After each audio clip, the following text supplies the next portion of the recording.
This is a presentation I gave at the 11th Annual Family Tree DNA Conference on the 15th of November 2015, entitled Combining SNPs, STRs and Genealogy to Build a Surname Origins Tree. And a lot of this information will also appear on various posts on our blog for the Gleeson DNA project, and you'll see the address for that below.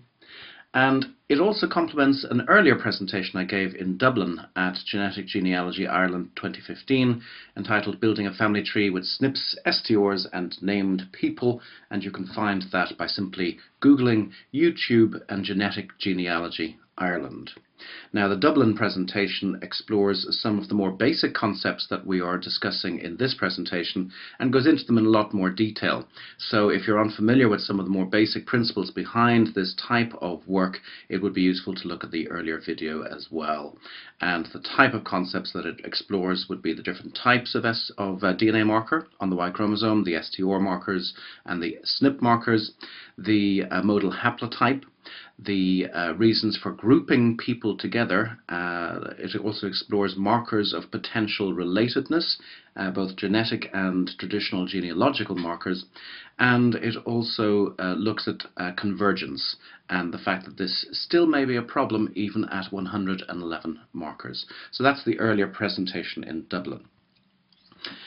Here is an example of a combined mutation and family history tree, and this is purely for illustrative purposes, but it combines people, and here we have named people here, and in Irish research a lot of the records run out around about 1810, 1840 or so, and at that point in time we get a very big brick wall, which is quite difficult to break through. Some people break through it because they have quite good personal family records, like the family Bible, or they may have been gentry and have a longer line than other people in the tree.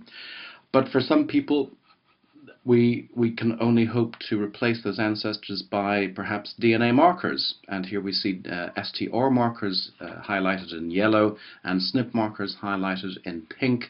We can see that there's a branching pattern within the tree. Here are the various branching points. So the big question is it possible to build this type of tree combining named people and DNA markers, and using the DNA markers when the named people run out, but also using the DNA markers to identify the likely branching points in the tree? And this will in turn help the modern day descendants decide how closely related they are to each other. So that's the concept behind it, and in this presentation I'm going to talk about a variety of different topics. We'll start off first of all building a tree with STR markers, then we'll look at how to build a tree with SNP markers, and then combining the two. We'll also look at dating the branching points in the tree, and then what happens when we combine the STRs and the SNPs with known genealogy. And finally, we'll take a look at opportunities for the years ahead. So here is the presentation. So let's start off with building a tree with STRs. And here are the Gleeson DNA project results. And this is hosted on World Families Network, and a great big thank you to Terry Barton for the wonderful work that he does for WFN. I particularly like, I work with both Family Tree DNA format and WFN format. I like the WFN format because it has the haplogroup modal haplotype up here, the haplogroup subgroup, or 1b1. And that's very useful because it gives you a very nice distinctive coloured pattern for lineage 1, which are the English Gleesons, and lineage 2, which are the Irish Gleesons down here. And you see the two distinctive patterns are very, very different. But if we just look at the first 12 markers in lineage 2 of this Gleeson project, and here they are here, you can see that here is the modal haplotype for this particular lineage, and about 4 people, that's member 1, 3, 4, and 5, are an exact match with the modal haplotype. Now, if we move down a little bit, we see that there's a mutation here at marker 385b. And we can imagine that that is an offshoot from the modal haplotype there. And if we move down a little bit further, we see here that there are we see here actually that there are two more mutations which can be an offshoot from the modal haplotype represented by this branch here. If we move down a little bit further, then this would be an offshoot here, and move down a little bit further to these three mutations, then this would be a sub-branch of the previous branch. So in this way, we've generated a mutation history tree based on 12 markers. Now we can do the same for 37 markers, and here are the 37 marker results, and we get some new branches at 37 markers indicated by these pink lines here. But the big question for me is that suddenly we start getting these parallel mutations appearing. Here's one for CDYA, there's a parallel mutation in CDYB, there's another parallel mutation in 464C on both sides of the tree, and there are 3 parallel mutations on 456. There's also a parallel mutation in 464B. And the big question is, there are lots of parallel mutations. Would you expect to see that many parallel mutations in this tree that we're drawing just by hand? Is the resolution of the tree enough to define the branching pattern adequately? And is this the best fit model? Have I taken the fewest number of steps to arrive at this particular mutation history tree? To help answer that question, we have to turn to Fluxus. Now, how many people here have heard of Fluxus? Okay, it's basically a phylogenetic software, and this is the type of output from Fluxus. And when I first looked at this cladogram, I thought, hold on, that looks familiar. Is that the constellation Ursus Major? And then I thought, oh my goodness, no. These are the assembly instructions for Swedish furniture. It's IKEA. It's IKEA. I cleared that joke with Peter Scholand, okay? It is a real hodgepodge. It's difficult to interpret what's exactly going on here, but the green lines show alternative pathways. So it means that there isn't just one best fit model for the data, there's actually several. And it can be helpful to check it against the hand-drawn tree. It shows the maximum parsimony version, which is the least number of steps to fit the data. But it's cumbersome, fiddly, it's easy to make mistakes, it's difficult to interpret, and it is time-consuming. And it was Ralph Taylor, who is an expert on Fluxus software, who very, very kindly drew all the Fluxus diagrams that you're going to see in this presentation. So thank you, Ralph Taylor, for that. It's also difficult to visualize this diagram as a family tree, the type of family tree diagram that we're used to seeing. And also it gives all the markers equal weight and ignores the differing mutation rates that you have in STR markers. However, there are several best fit models, and there are at least 8 that could be drawn from this diagram. And because of that, the tree isn't anchored. It's kind of free-floating.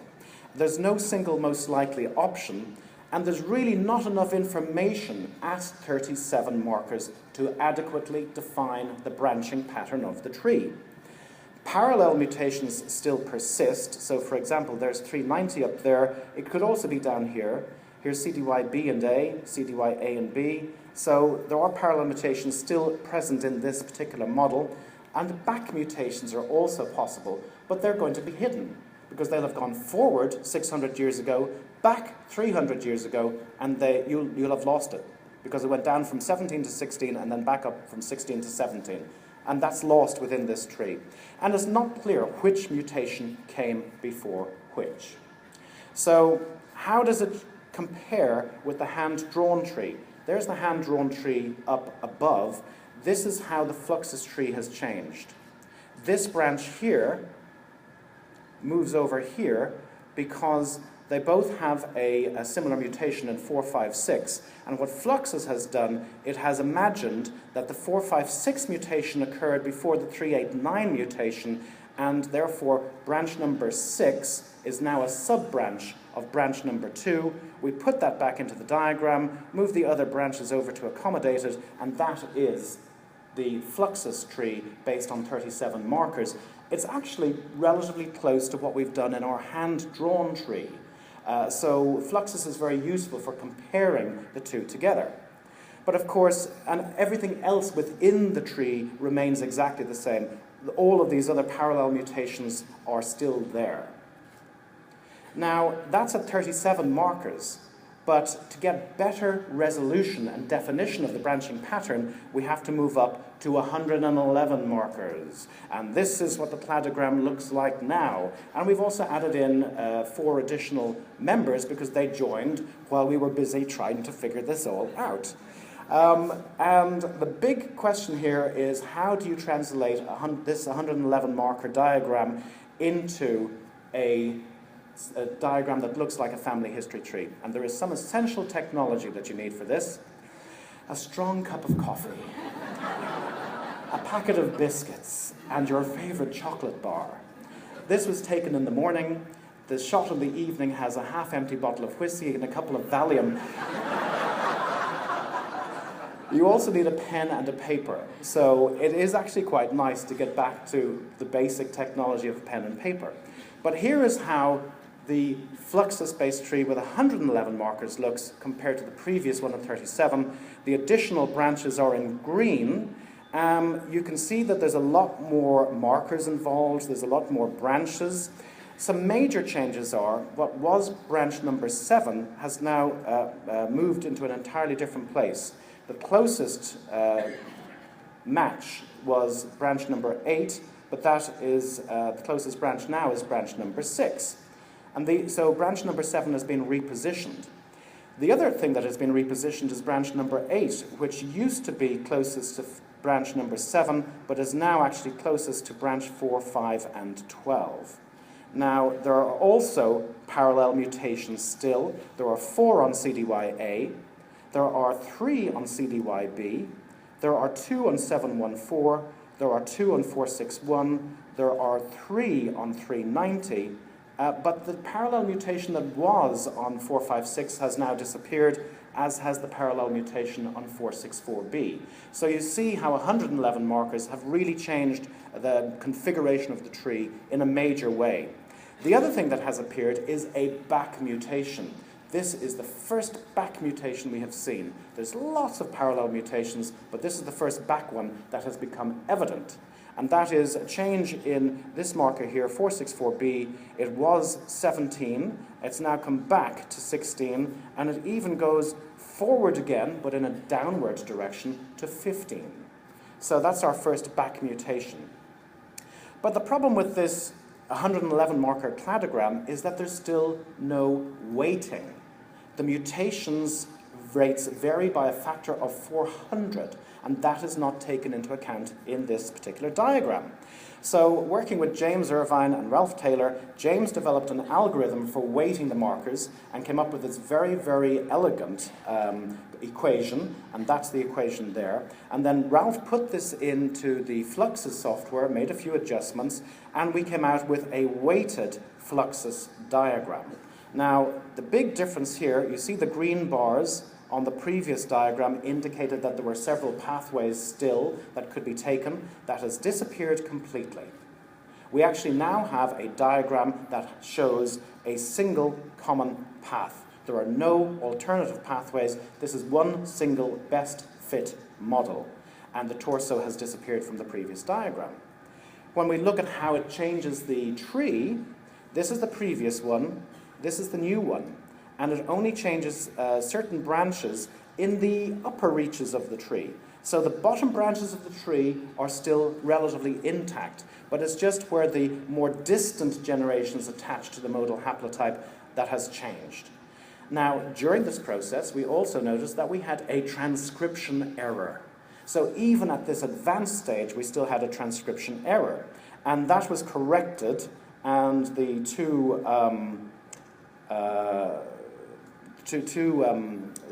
branches switched around, but it was okay thereafter.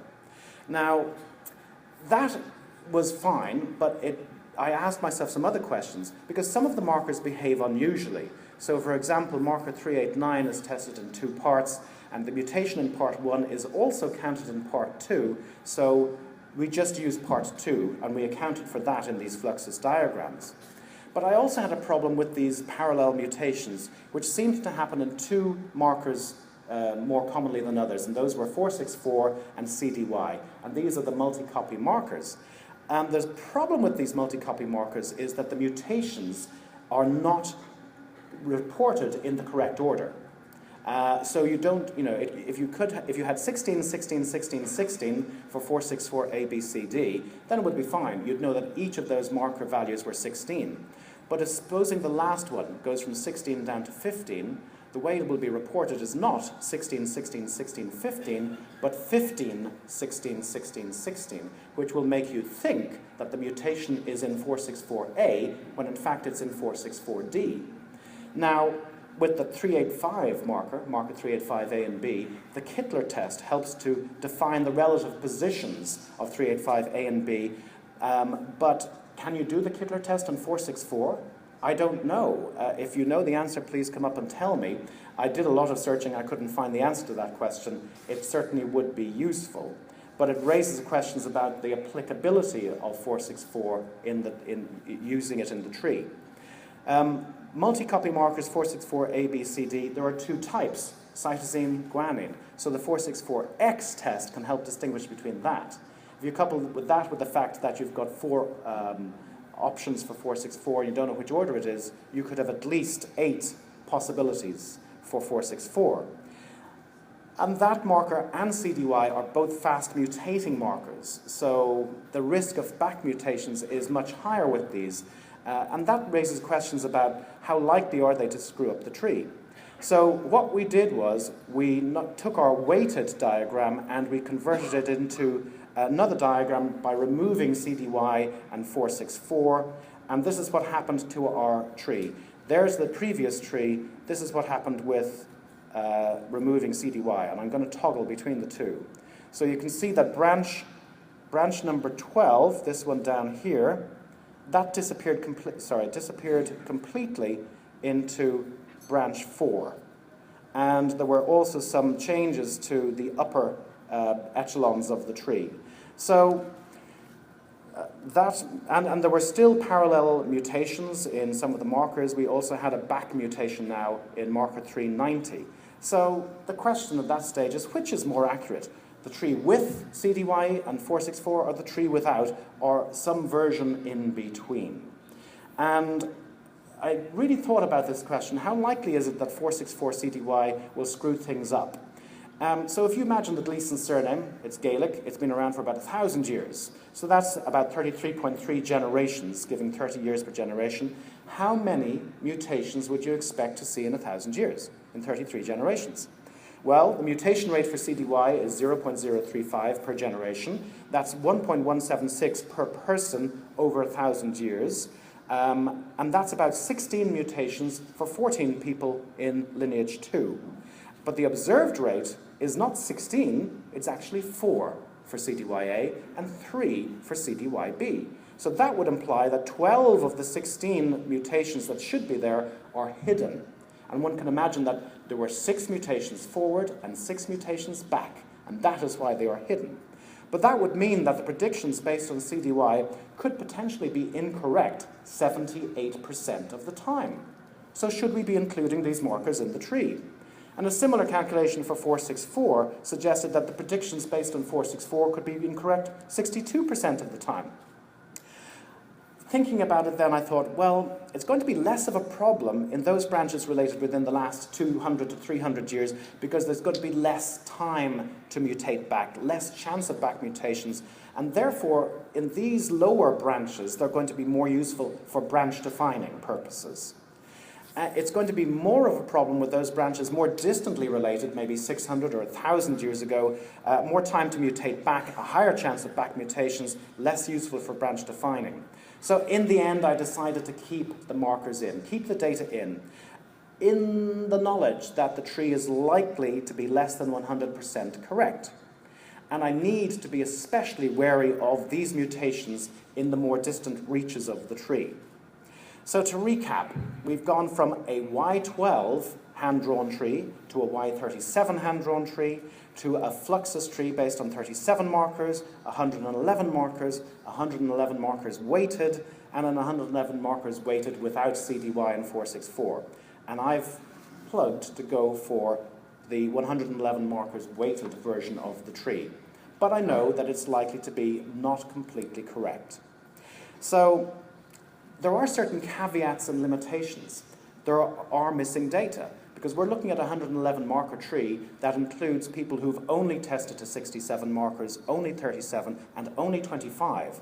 So Fluxus fills in the blanks, and the question is its best guess valid? So that will always be an issue. Also, there's no adequate mutation rates for many of the markers, especially those between 68 and 111. The tree is still not anchored adequately because we still have several versions, version 3A, version 4, with or without CDY, even at 111 markers. Will this reduce as more people test or as more people upgrade to 111 markers? And are there still hidden back mutations in the tree that are going to screw things up? Also, the tree may be skewed by recent mutations, say within the last 5 to 6 generations, because not everybody has triangulated on their most distant known ancestor. And ideally, this is what they should do. They should test at least 2 known distant cousins from each family branch in order to characterize the haplotype of each MDKA. And that helps eliminate recent mutations which might cloud interpretation of the tree. The problem also is it's costly. It's $339 for one 111 marker test, and it'll be $678 for 2. The other problem that we need to keep in mind is the risk of convergence. And in my Dublin talk, which you can see on YouTube, Alistair MacDonald gave a wonderful example of a match at 3 out of 111. 3 out of 111, time to most recent ancestor, about 1600. There is paper trail genealogy and SNP testing that actually confirms it goes back to 1200. The common ancestor was 1200, not 600. The TMRCA estimates were out by 400 years. So we do need to be very careful about convergence. It happens, but not that frequently, thankfully, especially at those higher marker levels. So that's the first topic. It's about building a tree with STRs. Let's look at building a tree with SNPs. And there is this whole SNP tsunami over these last couple of years. Here are some of the companies that have been offering SNPs. And the big question here is fine-scale SNP testing the best method of determining branching patterns within a genetic family, and how do we do it as cheaply and as efficiently as possible? Because our project members will not want to dish out an infinite amount of cash. There are 2 presentations that will be going up on the Genetic Genealogy Ireland YouTube channel. I encourage you to look at them because they are excellent presentations from John Cleary and James Irvine, who will be following me. And they really helped to generate a lot of thinking for my presentation, so thank you to both of them. So working with SNPs presents various opportunities and challenges when you come to this type of exercise of developing a mutation history tree. Declaring SNPs. There are many false positives, there's many false negatives because a lot of SNPs are missing. There's constant change. You've got known SNPs, novel SNPs, shared SNPs, private SNPs. You don't get a name, you just get a location when they first arrive. And the SNP naming process is unregulated. The same SNP can have several different names. Also, trying to make the results user-friendly is also a challenge, and we need more tools, more tools, more tools. Lots of help is available, however, and that is the good news. And you can get independent verification and interpretation of the results. But here is a kind of a quick summary of the problems encountered with declaring a genuine SNP. There's a problem with detection. There might be no coverage at a certain area of the Y chromosome, so you get a false negative. A SNP is present on the Y, but remains undetected. Secondly, there's a low number of calls, because there's poor coverage of a particular area. And that can give you a false negative, because the SNP might be present, but it fails to meet the threshold criteria for detection, or for calling. Recognition can be a problem because, again, the detection filter or threshold is too strict or set too high, and that can give you a false negative. The SNP is present in the data, but it's missed by the analysis because the threshold is set too high. It might be detectable by manual analysis of possible SNPs on BAM files, and James will talk about that, and it's people like James and Alex Williamson that do this type of BAM file reading. It's way beyond my ken and way beyond my interest. I don't really want to get involved in reading BAM files. Please don't make me. Localization is a problem as well, because it can be difficult to place a particular SNP on the Y if they're near the centromere, if they're in a palindromic region, or if they're in the middle of an STR or some other type of repetitive region. And that can give you both false positives, false negatives. The SNP may be genuine, but its exact position cannot be known for sure, or it may vary from person to person, population to population. Instability.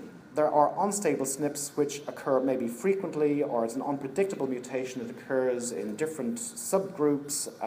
That can create false positives or false negatives. The SNP may or may not be genuine. And then you've got the problems of indels as well. Usually dels rather than ins, deletions rather than insertions.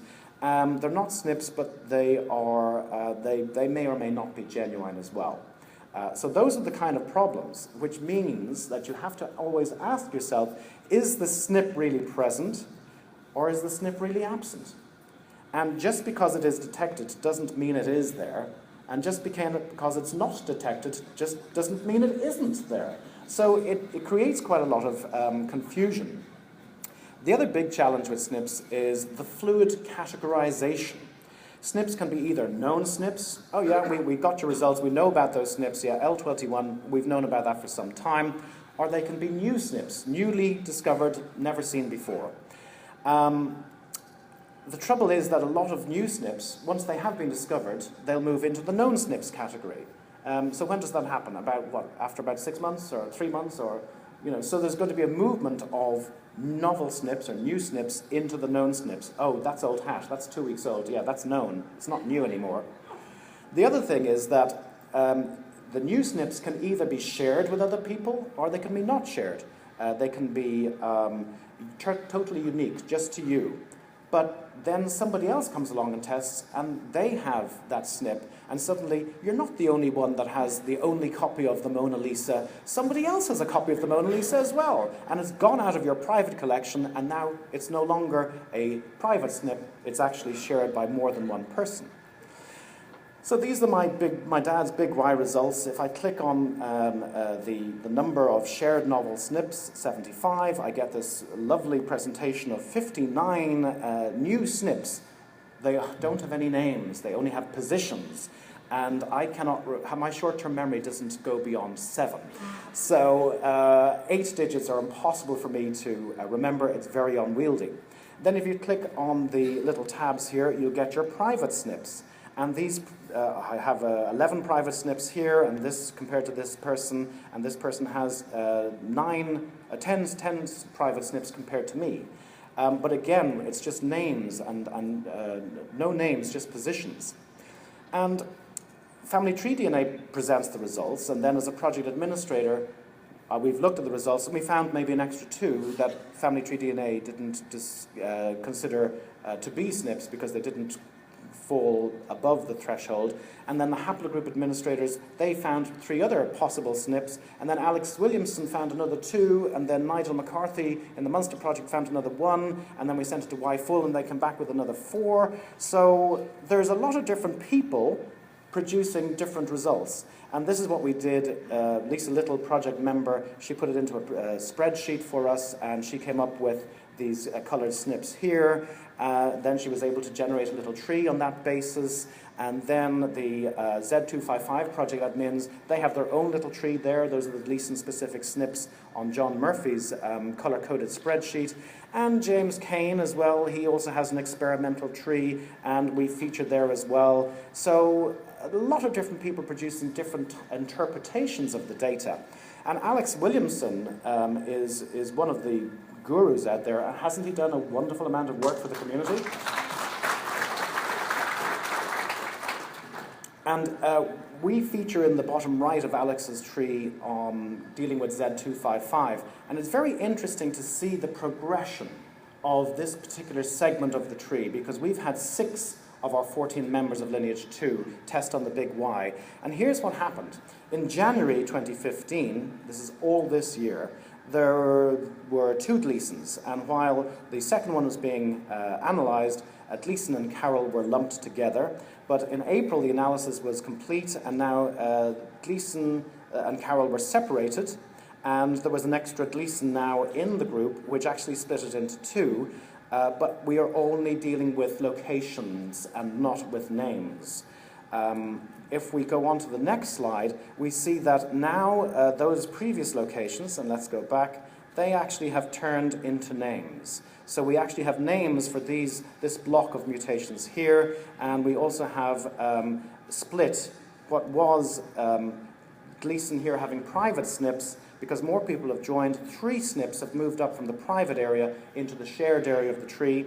And we can see the same thing happening for Carol. When we go on to the next slide, you see he has no SNPs below the BY2853 panel, but on the next slide, there's a whole bunch of 10 or 12 SNPs that have happened because some other Carol have tested, and his Mona Lisa is no longer the only Mona Lisa on the block. It's actually shared by this other Carol. And that happens all the time, that the SNPs that are trapped in private collections move up into the shared area of the tree as more people test. So it's very interesting to see that over a period of 10 months, this is how that particular section of the tree has changed. Also, Alex has this wonderful feature where if you click on a name or a marker, it brings up further analysis. And here is what happens when we click on the A5629 mutation, and he's comparing these 6 members here. The grey is no coverage, the pink is marginal coverage, and my simplistic interpretation of his plus 1 star, 2 star, 3 star is definite SNP, probable SNP, possible SNP, unlikely SNP. And it's a very crude way of interpreting, but it allows comparison with Family Tree DNA's threshold and also with Alex Williamson, with Y-full's threshold. And comparing it to what we see here in his diagram, there should actually be 3, but I can only count 2 in his diagram. Then we have the A5629, 30, 27, 31. You can see them here. And you can see that they're shared across all 6 members. And that is represented in the diagram here. And also the A5628, which occurs here, only is missing in this Gleeson member here. And it's only shared by 5 people. And you can see that 1, 2, 3, 4, 5 there. So Alex has done a great job of generating this wonderful tree. But what's missing from the tree is the private SNPs of each of these individuals. And if we click on any of these individuals, you see that if we just click on this group here, this group of 3, the first Gleeson has 1 definite SNP and 2 possible ones. The second person has 2 definite and 1 improbable. And the third has 5 definite and a few possible and probable. So that's quite interesting, that Alex is able to generate this list of possible, probable, private SNPs that are in these private collections. And we have about 19 SNPs altogether, 8 of which are definite. So that's about 3 private SNPs per member. And I'm going to come back to that. We also sent our big Y results to Y-full, and they came up with this a set of novel SNPs, best quality, for this particular individual, who's my dad, and 11 ambiguous SNPs, where there was only 2, coverage was just 2, but it was the same base on each of those 2 calls. And that's all fine, but how does it compare with what Alex has done? Well, let's go back to Alex's ones, and here's Alex's analysis of my dad's tree. And we have position 179155565. Yep, that's up there. Next one, 181. Yep, that's there as well. And the same for that one. Yes, that's fine. And that one there. Great. Okay, so Alex has identified all the definite SNPs, the best quality SNPs, same as Y-full. But what about the other ones? Well, he didn't identify that. And Alex, well, that was Y-full, he didn't identify the Y-full ones, and Y-full didn't identify Alex's ones. So who's right, who's wrong? These are just different approaches, and there's a lot of inconsistency in declaring a genuine SNP.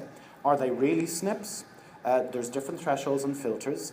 A lot of SNPs are trapped in these private collections and will be liberated as more people test, and SNPs become not private anymore. They move up into the shared area of the tree, but they will run out. How many people do you need to test before you lose those 3 private SNPs per person. And when will it happen? We're still dealing with just locations. There are no names, and these will need to be translated into SNP names in time. And in order to do that, how do you find out if a location actually has a name? Well, you can go to Y-browse. There's probably other utilities as well, but there's probably a variety of places you can go, and you are being pulled left, right, and center. So it's kind of different strokes for different folks, but I like to say different snips from different lips. Who is right, or more accurately, who is estimated correctly, because these are all estimations. But the end result is that a SNP could be definite, probable, possible, or unlikely, and it is subject to change. And Sanger sequencing. And here is the first of some bold predictions I'm going to make.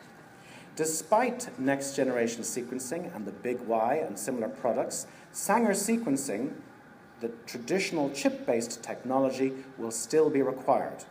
Chip-based SNP testing will still be needed to confirm or refute discoveries made by next-generation sequencing, particularly in relation to probable, possible, and unlikely SNPs, and we will need to have multiple deep clade panels created, not just for subclades, not just for surnames, but for genetic clusters within each and every surname project. Yes? Okay. That's encouraging. I wasn't sure how bold that really was. So, combining STRs and SNPs. Let's look at how we get on when we combine the SNPs with our previous STR tree. And just to orientate you, there the yellow marker is branch 14. These two people here are indicated by this red marker here, and then the purple group are indicated by branches 2, 7, and 6, and you can see them circled there. Are the SNP results consistent? Well, on the face of it, that looks pretty good. It looks pretty consistent. You can imagine that the BY2853 group is placed somewhere above the Gleeson most recent common ancestor, because it's shared not just with Gleasons but with Carrolls.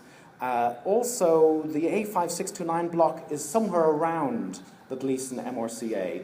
It could be, some of them might be a little bit before, some of them might be a little bit afterwards. You can see that this Gleeson branch splits off, and that's where it splits off there, and that's consistent too.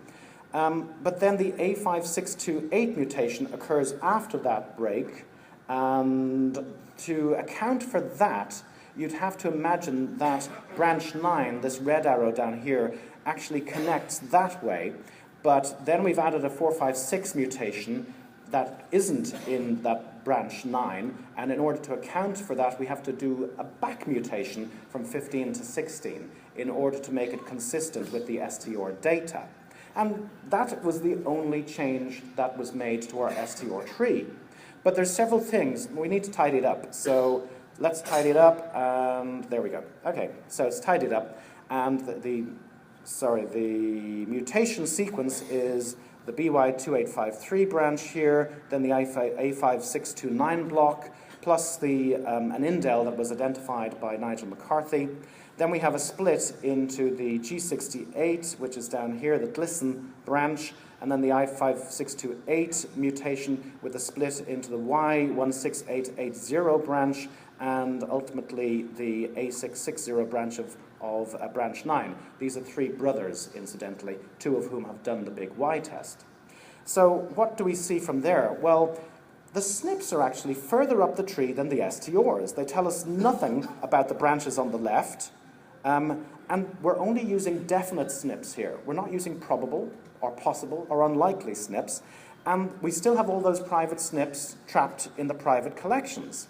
So the next thing I did was look at Nigel McCarthy's approach, and Nigel pioneered, or was the first to use, as far as I'm aware, combining SNPs and STRs. And if we look at this section of his tree, there's a few differences in Nigel's approach to mine. And the first is that there isn't any BY2852 block. Those are the pink ones, because they're in an area of poor coverage, and Nigel decides, no, they're below my detection threshold, I'm not including them in my tree, which is fair enough. It's a judgment call.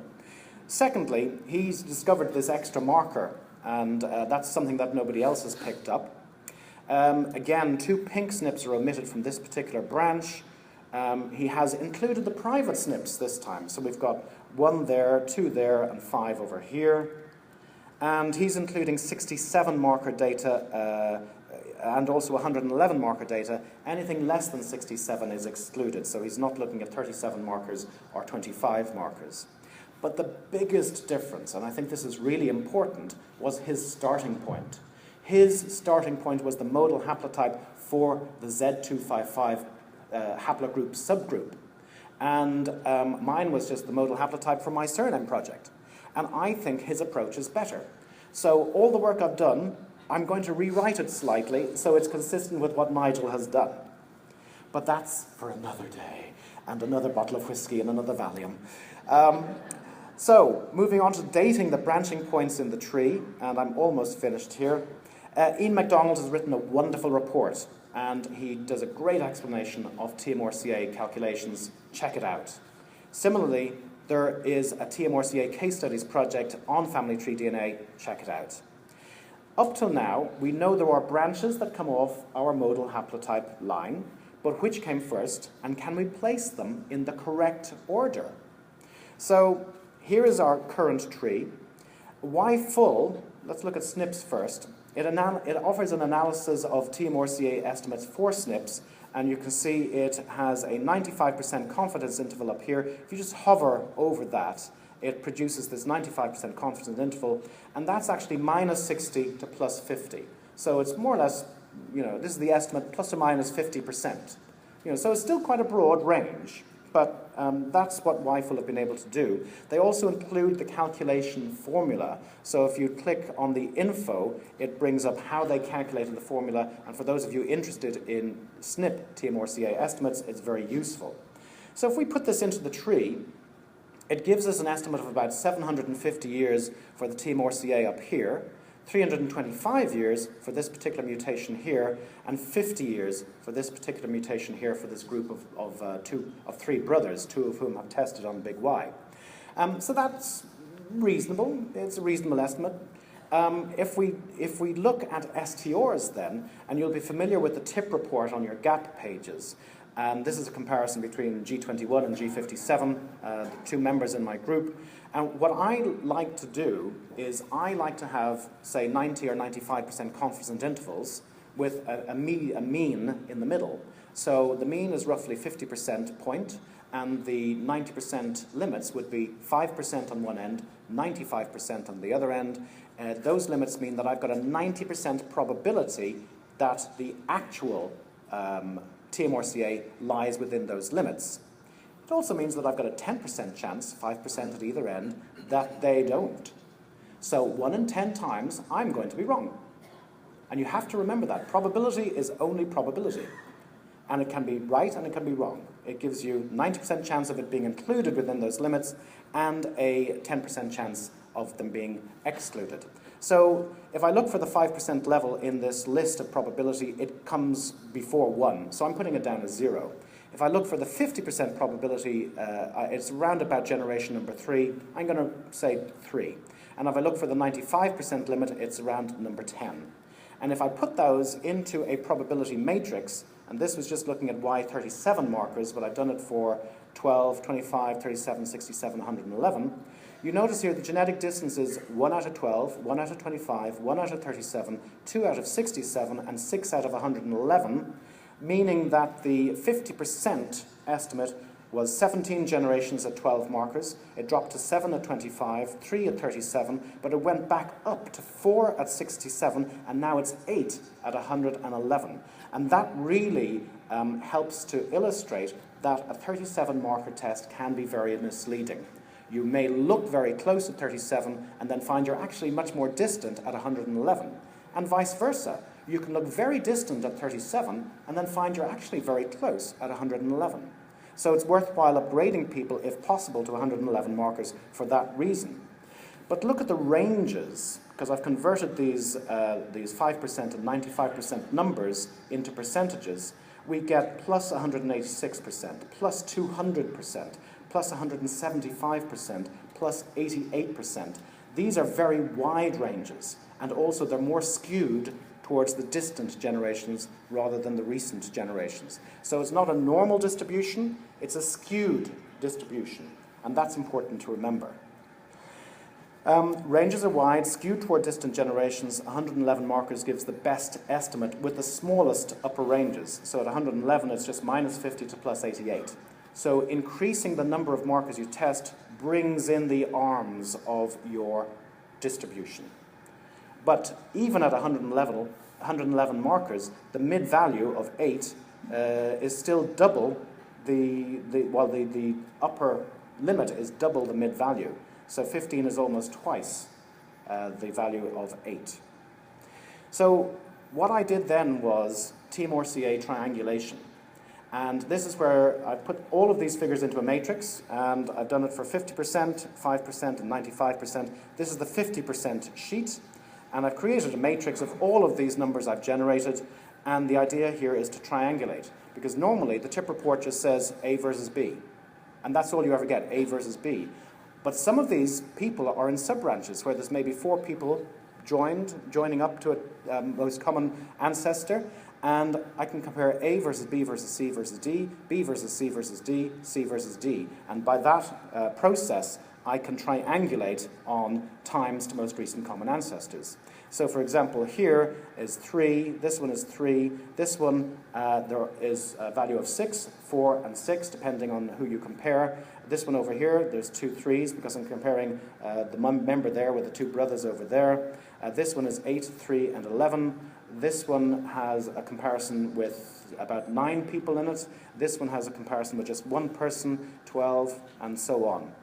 And I can average these, comparing it with the, if I convert the SNP TMOR-CAs to generations, just for comparison, this one here goes to 11, this one here goes down to 2, and the one at the top goes to 25.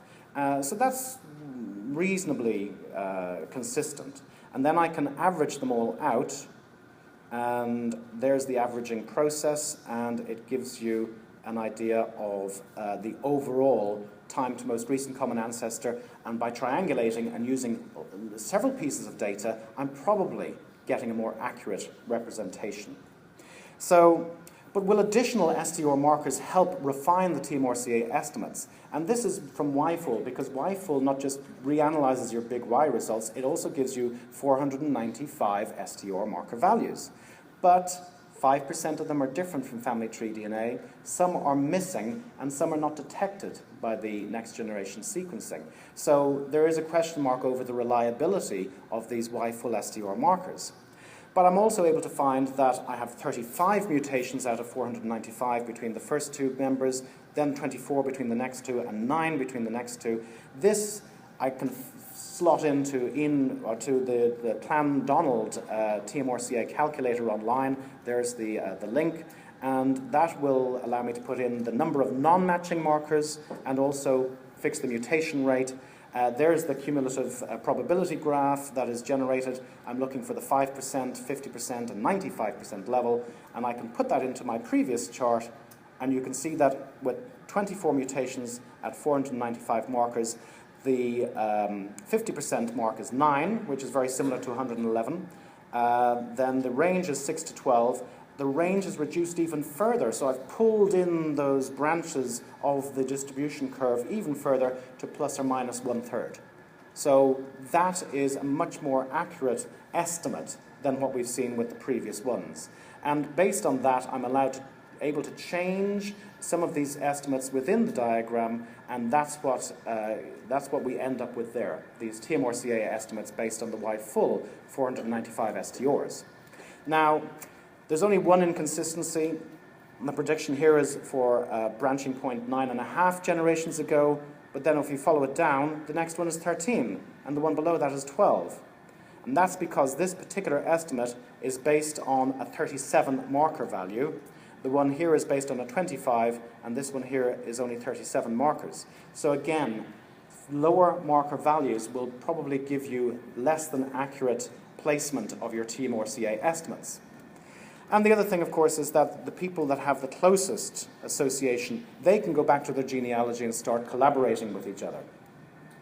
Let's combine these STRs, SNPs, and genealogy, and this is what you get when you add in your genealogy to each of these people. And you can't read it here, but you'll get the idea that each of these yellow blocks represents an ancestor. The problem is some people haven't supplied their ancestry, so it comes back to the basics. We need to encourage our project members to supply us with their pedigree.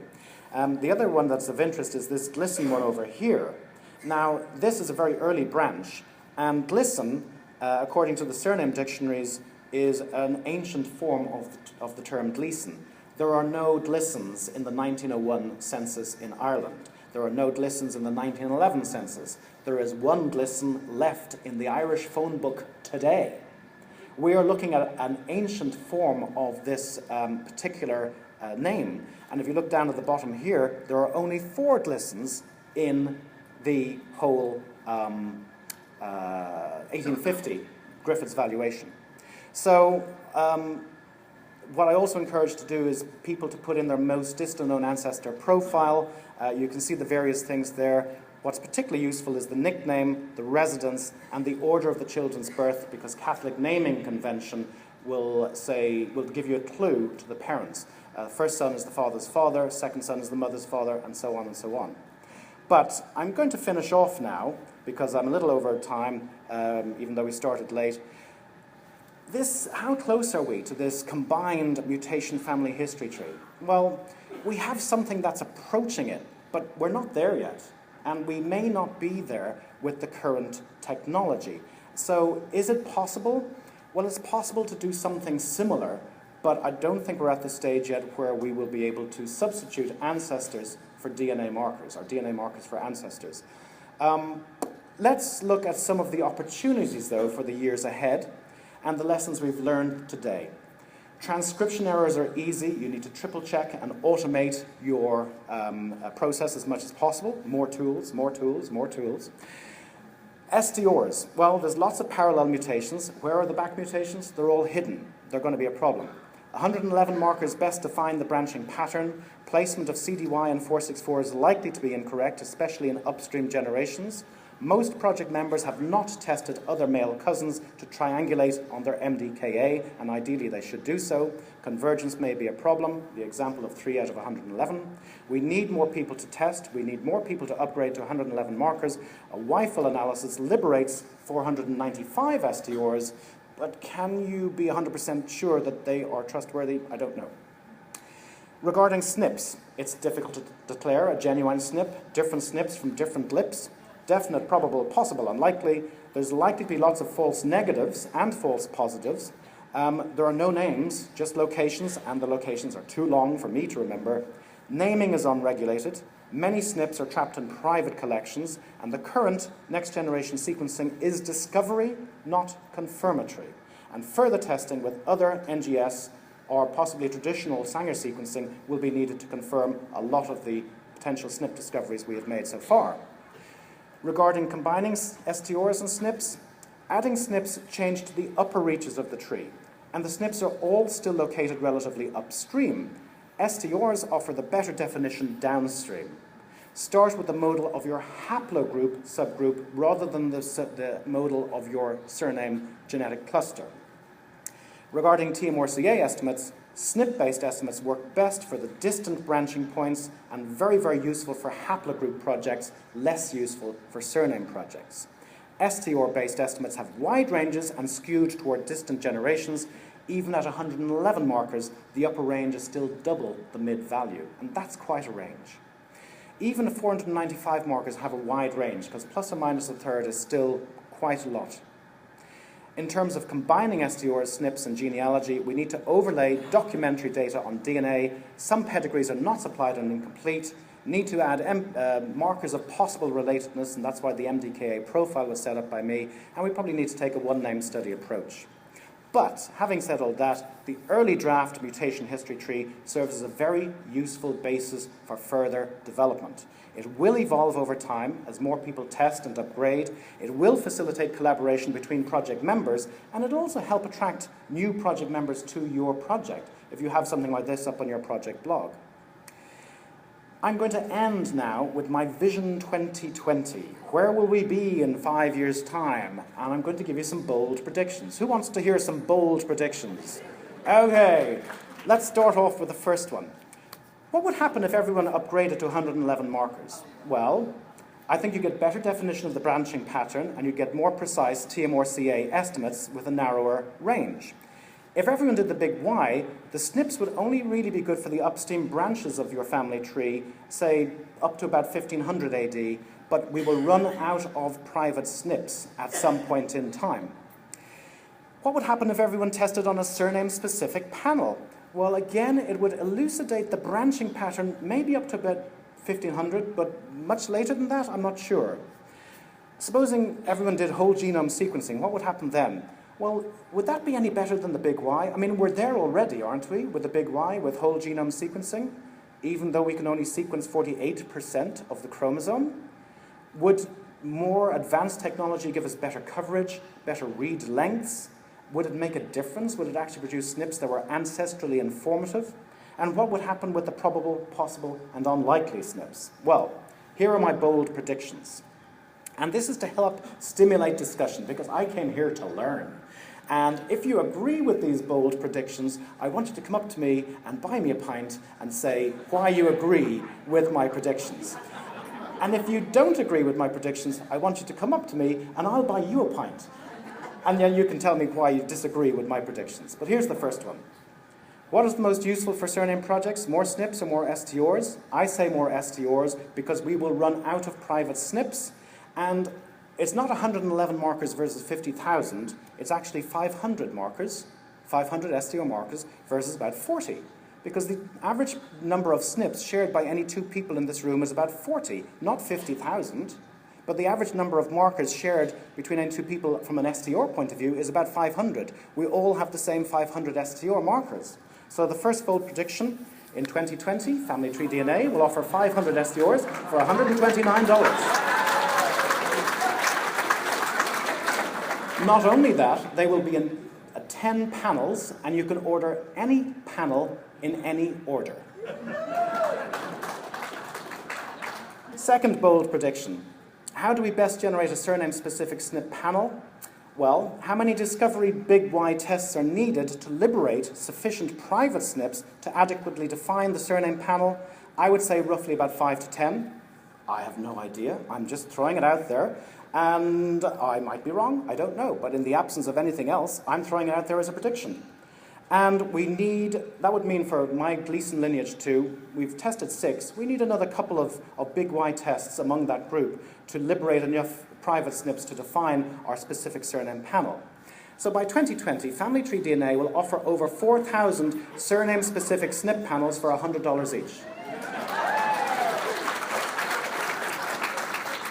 That's slightly wrong because it shouldn't be surname specific, it's actually lineage specific within surnames.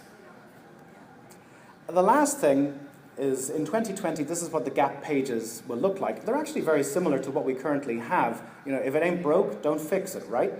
But if you look down this list, you can see it says here Generate MH Tree, Generate a Mutation History Tree. If you click on that button, it brings up a drop-down menu and asks you Lineage 1, 2, 3, or 4. If you click on Lineage 2, it brings up the Lineage 2 Mutation History Tree.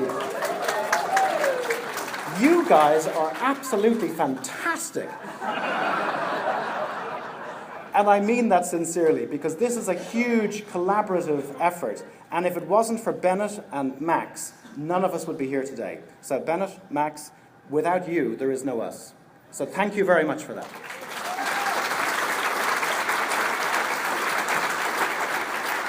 These are all the other people that have helped. Janine Cloud, an absolute stalwart, the entire Family Tree DNA team, Judy Klassen, my co-admin, Lisa Little, project member, James Irvine, Ralph Taylor, John Cleary, and all the rest of the people there, the entire genetic genealogy community. So I just want to say thank you very much for your kind attention. You need to walk away. Thank you very much, Dr. Gleeson. Because we ran over a few minutes, and because there's some similarity and overlap between this presentation and the next presentation, we're going to hold questions until after our next speaker has spoken, and then we'll call both of you back up before we break for lunch.